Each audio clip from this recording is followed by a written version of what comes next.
Welcome back to the Michael Brooks Show. Joining us now is France Francois. She is the founder of Incultured Company. She's a social activist and former aid worker in Haiti. France, thanks so much for being with us. No problem. Thanks for having me, Mike. It's a pleasure. So, can you tell us? We'll get to the present moment in Haiti. Uh, Definitely, of course, over the course of this conversation. But this is a history, at least a contextualizing show. We like to talk about the lead up to things, the why of something, and and it's kind of arbitrary, I know, because obviously, and you can go there if you want to. I know that the context for what's happening now could go back hundreds of years, obviously. But can you give us at least, for purposes of this question and the setup, but as I say, you can go anywhere you need to go, back to 2004, the Bush administration, the removal of President Aristide and who he was, and just sort of like a run up of the kind of like recent Haitian political history, its relationship to the United States and Venezuela, and where we are today. And I know that's a lot, and you can take as much time as you need. I just want to get everybody sort of on the same page with this setup here. Sure. Okay. I'm going to try to give you guys the brief modern Haitian history 101. So, actually, before we even talk about Aristide, we need to talk about Duvalier, Okay. Francois Duvalier, and then, first hit the father, Papa Doc, and then the son, Baby Doc Duvalier. So, as many of your listeners already know, during the era of the Cold War, the US had a policy of being very active in its quote unquote back door to prevent the spread of communism. And if that meant propping up dictators, then so be it. So Haiti actually had several decades of the brutal dictatorship of the Duvalier family, which was passed down from father to son. They were actually referred to as Father Doc and Baby Doc, Papa Doc, Baby Doc. And so in my mother's lifetime, living under the Duvalier regime, that did not even end until 1986, the year that I was born. Haiti was a hub of tourism for the U.S. It was relatively economically stable. However, people lived in absolute utter fear and terror for their entire lives. Like your neighbors could be disappeared with a knock on the door for saying the wrong things. You never knew who was working for the state government and who was actually your friend. And sometimes entire towns were obliterated because they harbored people who are anti-government and actively fighting to overthrow the regime. And so this level of state-sponsored violence spawned the first wave of Haitian migrants that came to the U.S. Finally, Can I in ask? I'm sorry. Can I ask one more question about the Duvalier periods, Mhm. actually, or just two parts? One was, is it true that this, in addition to that support, one like concrete manifestation of it is that the CIA helped train and set up one of the most like brutal intelligence services or secret police in the Caribbean? And two, what were the Duvaliers like? I don't know. I won't make a comparison, but like, did they sort of like have this fusion of being like right wing, kind of like aligned with the United States, anti-communist state, but also like very affirming of Haitian culture. Like I think like did like things like traditional religious practices and stuff like that. Was that kind of like how they got their legitimacy? Just those two side questions on it. I'm curious about. Right. So it's really interesting how Francois Duvalier, who's known as Papa Doc, came to power. He is actually a product of the U.S. occupation of Haiti. The U.S. occupation of Haiti used Marines from the Jim Crow South who were actively racist, actively anti-Haitian, actively anti-Vodou, which is one of Haiti's national religions. And so, because of that, there became a almost like a black supremacy movement in Hmm. Haiti to respond to the white supremacy of the U.S. occupation. When And was the that occupation? I'm sorry. the U.S. Okay, so Yeah. the U.S. occupation of Haiti was for a 20-year period beginning in like 1914. Okay. Got it. Right. So when the U.S. Marines leave, they this movement of black supremacy remains, and and because it was an active response to not only the U.S. Marines, but also the whitening of the state that was going on in the DR. They rally around things that they consider African Hmm. and really reject this idea that we're a Creole society made up of different people and say that we're Africans, we're Voodoo, all Haitians are black, and it's a complete, really, it's a historical revisionism that happens. And a lot of the average people had experienced a lot of terror and violence under the U.S. occupation. So this reaffirmation of Black pride really spoke to the people. And the elite really didn't pay attention to it because they thought he was like a mild mannered doctor. Nobody really took him seriously.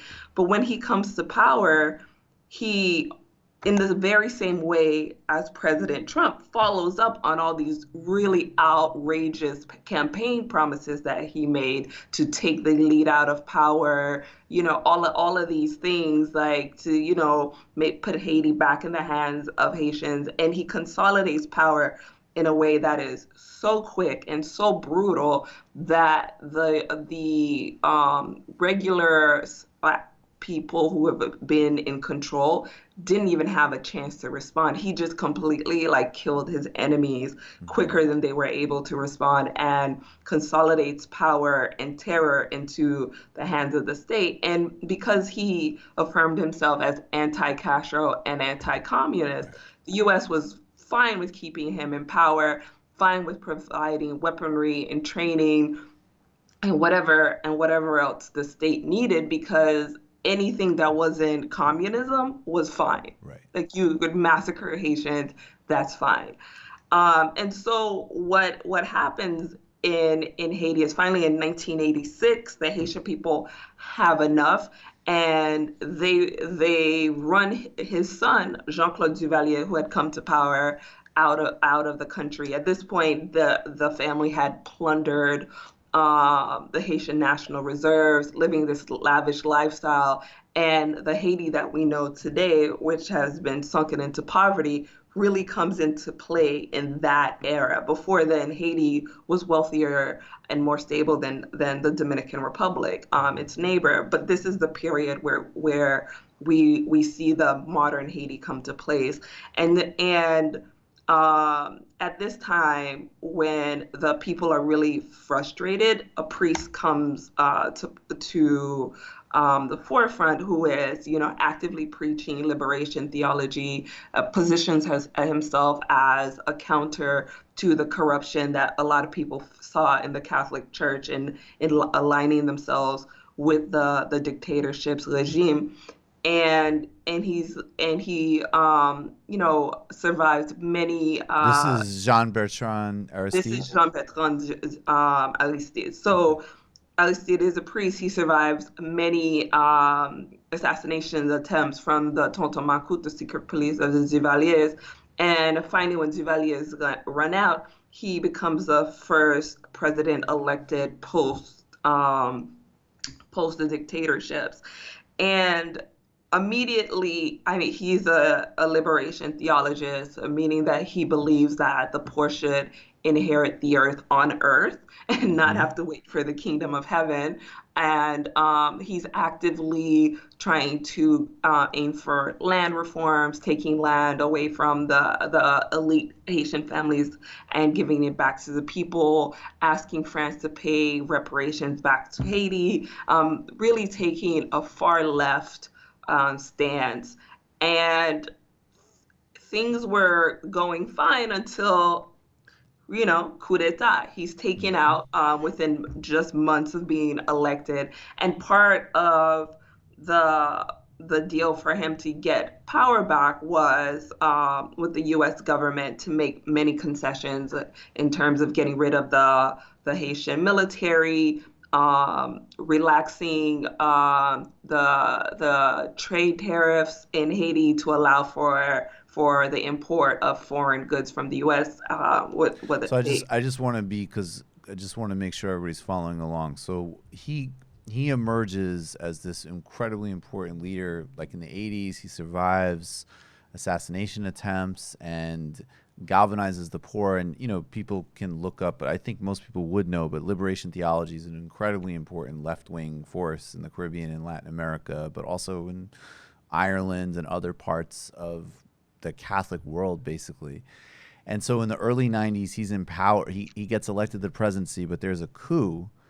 He is hmm actually restored to power. The coup is actually sort of there's a counter action to the coup by the Clinton administration, but as part of that deal, he kind of comes back to power, but sort of like with the kind of implicit deal with the United States of like, sure, you can come back, but you're going to need to really tone it down. Yeah. Not only Okay. you're going to tone it down, but you also have to give up some of your power to the Right. U.S. Right. So Right. Haiti had at one point had some of the highest tariffs in the Caribbean, so that most Haitians, like my mom, will say that when she grew up, you ate whatever you grew. Hmm. Now, flip it around, just in 30 years time spent, Haiti imports 80% of what it eats. So it's very much susceptible to food insecurity. When there's a international shock to the market, Haitians have to go hungry. And within this period that Aristide comes back, he becomes completely paranoid and mistrustful of all the people around him. And he then becomes exactly the thing that he spoke against. So he gives weapons to young gang members in the same slums that where he came up with. He completely stomps out dissent. And again, you see another wave of Haitians fleeing that political repression from the same person that they thought that was going to be their savior. Mm. And so really what the period that we are in now, like we have to be honest that Haiti has never had a truth and reconciliation moment. There has been no conflict resolution. None of these parties have ever been held to task. Francois Duvalier died. Jean-Claude Duvalier, his son, died without ever standing trial. So Haiti is in a period of what we call Duvalierism without Duvalier, Hmm. where the Lavalas party of Aristide and both and the Duvalier supporters actively undermine the Haitian government. So there really aren't there. If you go online, there are many political parties listed. There was like 30 political parties listed for Haiti, but really are these two elements are the only ones that actually matter. Like everyone functions within these realms, and they're almost like shadow governments on top of the international actors. So those are like, and so there's the party that inherited the mantle of Duvalier. Then there's the Aristide party, and also the reason, like when you mentioned him giving guns to people in certain gangs, like that's, and again, like you see this in a lot of places, but correct me if I'm wrong, but that would be like in addition to like part of these like parallel governments are having like paramilitary arms of parties that can like basically like clean up neighborhoods if they're not going to vote the way you want to have them vote. Punish people or burn places for voting a certain way. Reward, like, kind of set up like patronage networks and have like a kind of like physical conflict in parallel with the voting conflict. Kind of, I guess, like we've done illicit histories for patrons of like Jamaica in the 1970s. Like there might be kind of some parallels to that. Would that be a good way of thinking Right. of it? Yes, very, very much so. So because the state is weak, to keep power, you have to invest in a parallel state of yourself, which Right. means your own parallel government, your own parallel institutions, and then the state apparatus will never actually function because there's always this other parallel system undermining it. So when Aristide basically takes the power of state violence and gives it to gang members called chimeres, this is completely a destabilizing source, and it sinks Haiti back into the same cycle of fear and repression that existed during the Duvalier regime, because again, there has never been a reckoning for that period. There's never been a moment where anybody was held to task, or anybody in the government at all has paid for any of these crimes. So all of these things now impact what you see today, in that the government continued to consolidate the power in hands of the few, regardless of what the majority wanted or the majority needed. And now the majority is like, this is too much. This has gone on too long. So, and I definitely want to get to that in a couple of minutes, and then and that's a really interesting distinction, because it seems like maybe this is a moment potentially where it could be a revolutionary moment in the sense of like an actual restructuring of power, not just like replacement of faction over faction, which is both Right. obviously really important, could be amazing for Haiti. It will still face obviously a huge amount of outside pressure and influence, and also is another good reason why this very simplistic and shabby coverage of like violence in Haiti is just, I mean, not only wrong but really boring, because what's actually Right. happening is just objectively Right. incredibly more It, interesting and significant. right. So this is a movement by Haitian people to take back their democracy. And that in itself is revolutionary. But as we know, what happens after the revolution is much more important than the revolution itself. Right. And the longer that this goes on, the more destabilizing it can become, because the reality is that the last government that Haiti had, Martelly, was aligned with the Duvalier government, had put a lot of people into his cabinet that were from former Duvalieristes. This current government, Jovenel Moïse, he was basically handpicked by Martelly, and I want to also mention that Martelly was handpicked by Hillary Clinton in the State Department, and With so the campaign assistance of Praz. So right. boo Praz. Look that up. A very bad mark on the third most important member of the Fugees. Right. But even more interesting than that, his actual campaign Yeah. was run by the same people who ran the current Dominican president's campaign. But that's not the show we're having today. No, well, We'll actually, I'm save that. curious. What is the name of that firm? What's the name of that firm? I don't remember the name of the firm, but it's a Spanish firm. I Okay. I could look it Oh up yeah, for you. no, we'll have more conversations, but that everybody should look in general at political consulting firms and how they're sort of deployed in terms of U.S. foreign policy, for sure. You just enjoyed that Michael Brooks Show video, and you can get a lot more by subscribing to us here at the Michael Brooks Show YouTube channel. It's literally right there.